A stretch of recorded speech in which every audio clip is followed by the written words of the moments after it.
Hai, apa kabar semuanya? Semoga kabar Anda baik-baik saja. Terima kasih karena sudah memberikan support dan juga kesetiaan Anda untuk membangun channel Codot Film. Yuk kita lanjutkan alur ceritanya, sambil siapin kopi dan cemilan, setting suara volume full. Gasken. Mendapatkan sedikit. Mengamati Xiao Yan yang telah menerkam teratai hijau, Yao Lao tanpa daya menggelengkan kepalanya. Xiao Yan jelas tidak mengatasi keterkejutannya. Apakah dia benar-benar berpikir bahwa teratai hijau ini bisa langsung dipotong? Yao Lao menghela nafas. Dia melambaikan telapak tangannya dan kekuatan isap menghentikan tubuh Xiao Yan tepat di atas teratai hijau sebelum menariknya kembali dan melemparkannya ke samping Yao Lao. Menipu. Memiringkan kepalanya dan melihat Xiao Yan menatapnya dengan bingung, Yao Lao tertawa getir dan mengeluarkan pedang logam dari cincin penyimpanan. Setelah itu, dia secara acak melemparkannya ke teratai hijau. Ketika pedang logam hendak mencapai suatu tempat di atas teratai hijau, nyala api berwarna hijau pucat tiba-tiba menyembur keluar dari teratai hijau. Pedang logam itu terbakar menjadi cairan menggeliat dalam sekejap mata. Mengamati adegan ini, keringat dingin muncul di dahi Xiao Yan. Dia menelan ludahnya dan tersenyum canggung pada Yao Lao. Teratai hijau ini merupakan kebanggaan alam. Logam biasa yang menyentuhnya akan segera meleleh. Jika Anda ingin membukanya, Anda harus menggunakan alat giok murni untuk menghindari menodainya, kata Yao Lao dengan samar. Segera, dia mengeluarkan lebih dari 10 botol batu giok pemerah pipi yang lebih tinggi. Api putih tebal muncul dari telapak tangannya dan melelehkan botol giok kecil ini menjadi cairan hijau pucat. Cairan itu menggeliat dan akhirnya mengeras menjadi penggaris giok yang panjang. Yao Lao dengan hati-hati menghilangkan kotoran di penggaris giok, menyebabkannya tampak sebening kristal dan seindah daun teratai hijau. Gunakan penggaris giok ini untuk memotong di tempat teratai terhubung ke batang dan akarnya. Karena kemampuan khusus, Bone Chilling Flame, penguasa giok benar-benar didinginkan dalam sekejap. Yao Lao dengan lembut mengayunkannya dan menyerahkannya pada Xiao Yan. Xiao Yan menerima penggaris batu giok dan merasakan tangannya menjadi hangat dan sangat nyaman. Dia tidak bisa menahan diri untuk tidak menampar bibirnya. Di dalam hatinya, dia bahkan lebih iri dengan api surgawi. Dia dengan erat memegang penggaris batu giok, dengan hati-hati berenang menuju teratai hijau dan dengan lembut memotong bagian di bawah tempat duduk teratai yang menghubungkannya ke wadah. Seketika, teratai hijau yang seperti seni itu jatuh. Melihatnya jatuh, Yao Lao yang ada di samping dengan cepat memberi isyarat, menghisapnya dan membiarkannya mengapung perlahan di depannya. Wajahnya dipenuhi dengan emosi saat tatapannya menyapu itu. Setelah mengeluarkan teratai hijau, Xiao Yan mengamati akar dan batang yang dengan liar menelan energi jenis api di sekitarnya dari dalam magma. Dia menjilat mulutnya dan berkata sambil tersenyum, "Guru, akar ini mampu menyerap energi tanpa terkendali. Mereka juga harus menjadi jenis harta karun yang unik. Mengapa kita tidak mengambilnya juga?" Tidak. Melawan ekspektasi Xiao Yan, Yao Lao yang sedang mengamati teratai hijau menggelengkan kepalanya. Mengapa?" Mendengar kata-kata itu, Xiao Yan bingung dan bertanya dengan cara tertegun. Untuk hal-hal spiritual yang membutuhkan ratusan dan ribuan tahun untuk terbentuk, yang terbaik adalah meninggalkan sesuatu. Anggap ini perbuatan baik. Meskipun kali ini Anda telah menghilangkan teratai hijau, jika Anda memberikannya 1000 tahun lagi, teratai hijau yang baru akan terbentuk.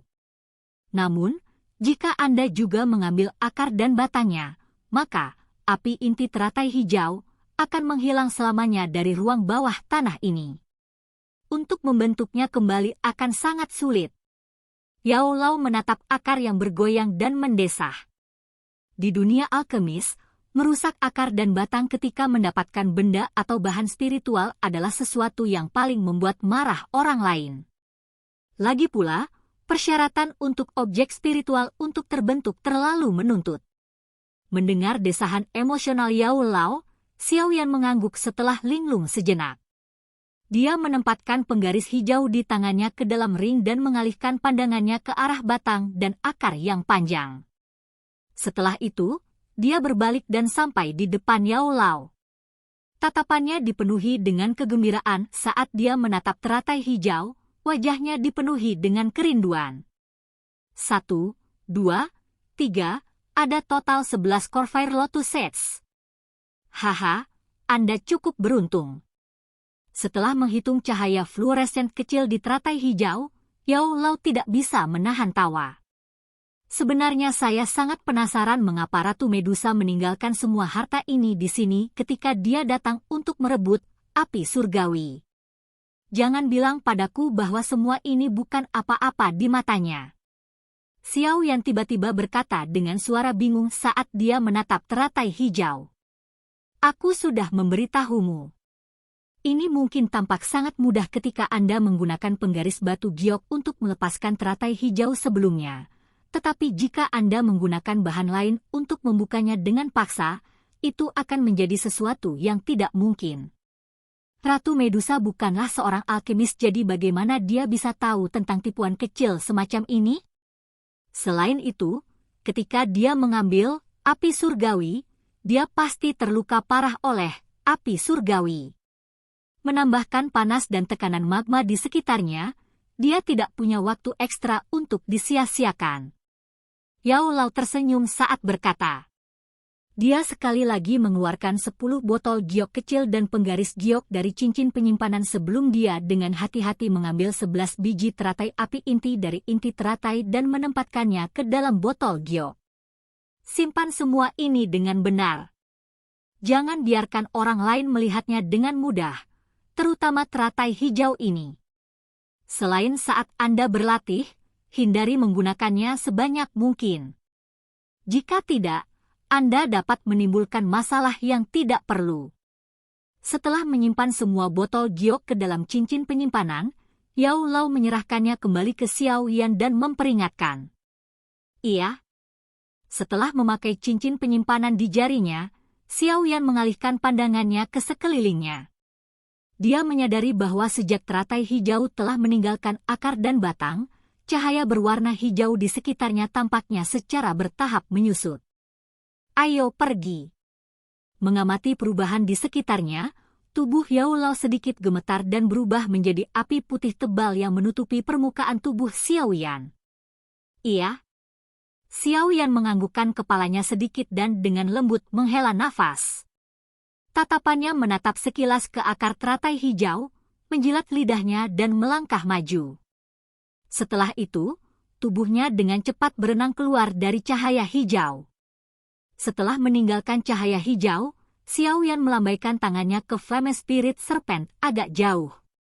Dia kemudian mengikuti di belakangnya saat mereka bergegas kembali menggunakan jalur yang telah mereka gunakan sebelumnya. Kenapa dia masih belum keluar? Di mulut terowongan, Xiao Ding menatap danau magma yang sudah lama sunyi. Suasana hatinya, yang baru saja tenang berangsur-angsur menjadi cemas lagi. Dengan alis terkatup rapat, dia mulai mondar-mandir dengan gelisah. Pemimpin perusahaan, jangan khawatir. Saya telah menerima pemberitahuan. Tuan muda sedang dalam perjalanan kembali. Tidak ada yang terjadi padanya. Di sisinya, King Lin sedikit membuka matanya. Cahaya di mata hijau gelapnya berkilauan saat dia mengangkat wajah kecilnya melihat Xiao Ding mondar-mandir. Jika seperti ini, mendengar ini, Xiao Ding menghela nafas lega. Dia berjalan ke pintu keluar terowongan, menatap magma panas yang berulang kali menggelegak dan tanpa sadar mengeluarkan tawa pahit. Sulit baginya untuk membayangkan bahwa Xiao Yan sebenarnya baru saja melompat ke dalamnya beberapa waktu yang lalu. Sungguh orang yang menakutkan. Cepuk, sebelum desahannya dilepaskan, suara air pecah terdengar sekali lagi di ruang bawah tanah. Xiao Ding buru-buru mengalihkan pandangannya ke magma dan menemukan sosok Xiao Yan yang ditutupi oleh api putih tebal yang secara bertahap muncul di hadapannya. Menerobos permukaan magma yang tebal, Xiao Yan menghela nafas panjang. Dia mengangkat kepalanya dan memperhatikan Xiao Ding di atas sebelum melambaikan tangannya. Melangkah kakinya ke magma, tubuhnya terangkat. Saat dia mendekati mereka di udara, punggungnya bergetar dan purple cloud wings melesat keluar. Sayap mengepak dan tubuhnya melayang menuju terowongan. Saat kaki Xiao Yan menyentuh tanah, nyala api berwarna putih tebal secara bertahap menghilang dari tubuhnya. Punggungnya sedikit bergetar dan dengan suara, "Suo", sayap awan ungu sekali lagi berubah menjadi tato hitam gelap yang ditempel di punggungnya. "Apa kamu baik-baik saja?" Melihat Xiao Yan, Xiao Ding buru-buru berjalan dan bertanya. "Haha, aku baik-baik saja." Sambil tersenyum sambil menggelengkan kepalanya, Xiao Yan berbalik dan menyaksikan dunia magma di ruang bawah tanah yang sangat besar. Dia tidak bisa menahan desahan. "Apakah kamu punya barang itu?" Menyapu pandangannya ke ekspresi Xiao Yan, Xiao Ding bertanya sambil tersenyum. "Tidak," sudut mulut Xiao Yan bergerak-gerak saat dia tersenyum pahit. "Seseorang mengambilnya sebelum aku." "Hah?" Mendengar ini, Xiao Ding terdiam. Dia merenung sejenak dan berkata dengan lembut, "Itu adalah pemilik Ki misterius, bukan?" "Ah, mungkin memanggilnya sebagai Ratu Medusa lebih akurat." Xiao Yan mengeluarkan skala ular 7 warna dan melambaikannya pada Xiao Ding sambil tersenyum pahit. "Oh, skala ular 7 warna, ini benar-benar dia."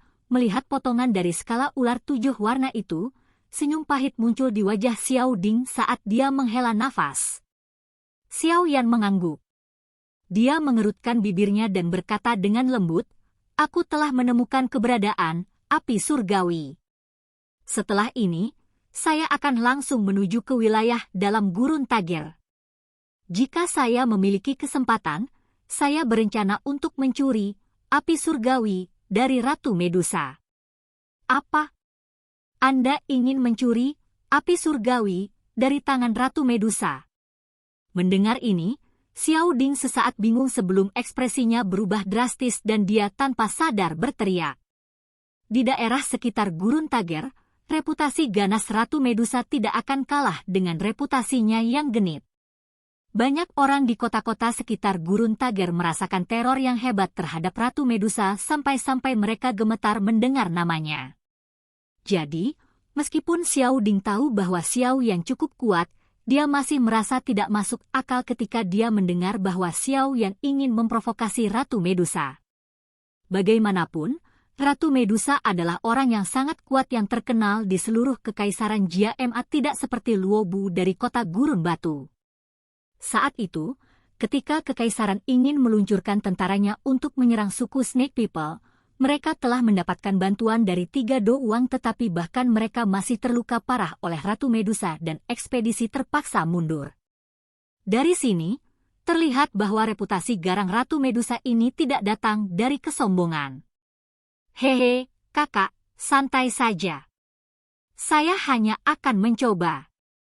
Bahkan jika saya gagal pada akhirnya, saya yakin dengan kemampuan saya untuk melarikan diri." Xiao Yan meyakinkan saat dia tersenyum pada Xiao Ding. "Kamu, melihat sikap Xiao Yan yang gigih, Xiao Ding hanya bisa menggelengkan kepalanya tanpa daya karena dia mengerutkan kening. "Haha, ayo pergi, ayo pergi. Hari ini, saya akan kembali dan istirahat untuk 1 malam. Besok, saya harus mulai bepergian ke wilayah dalam gurun Tager." Melambaikan tangannya, Xiao Yan berbalik dan menuju ke terowongan. Di belakangnya, Xiao Ding menghela nafas dan mengikuti. Melihat keduanya yang hanya berbalik dan pergi, King Lin buru-buru bersiul menuju danau magma. Segera, lampu hijau di dahi ular roh api berkepala 2 meluas. Sesaat kemudian, tubuh besar ular itu menyusut, berubah menjadi lampu hijau dan menembak ke lengan King Lin. King Lin menepuk lengan bajunya dengan rasa ingin tahu dengan tangan kecilnya. Senyuman muncul di wajah kecilnya saat dia berbisik, "Jangan membuat masalah. Kalau tidak, Tuan Muda akan marah dan saya akan meninggalkanmu. His, suara mendesis lembut mengandung beberapa ketidakpuasan, sepertinya ular itu tidak puas dengan diskriminasi pemiliknya. Hehe. King Lin menutup mulut kecilnya dan tertawa pelan. Dia mengangkat tangan kecilnya dan melompat-lompat dengan lincah saat dia menyusul Xiao Yan dan Xiao Ding.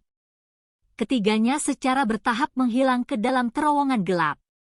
Saat langkah kaki ketiga orang itu perlahan memudar ke kejauhan, ruang bawah tanah magma yang sangat besar ini sekali lagi memasuki ketenangan abadi. Silahkan pergi ke.